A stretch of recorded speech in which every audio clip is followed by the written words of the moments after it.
Bude Fico v Moskve oslavovať Stalina alebo Putina?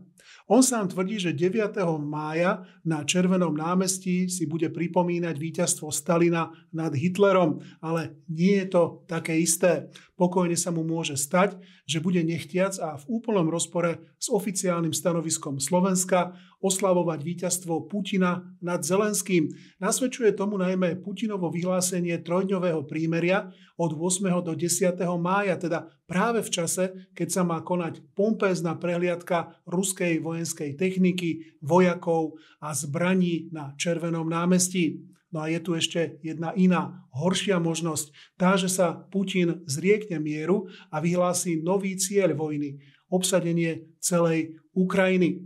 Tomu by zase nasvedčovalo zintenzívnenie útokov v Donetskej oblasti, ktorú považuje Rusko už teraz za svoju súčasť. Bude to teda prímerie, pokračovanie vojny alebo vyhlásenie víťazstva Ruska nad Ukrajinou? Robert Fico by ani pri jednej z týchto možností nemal byť. Ak si chce uctiť obete Červenej armády pri oslobodzovaní Československa od nacizmu a víťazstvo Stalina nad Hitlerom, má stále aj iné možnosti, ako navštíviť Moskvu.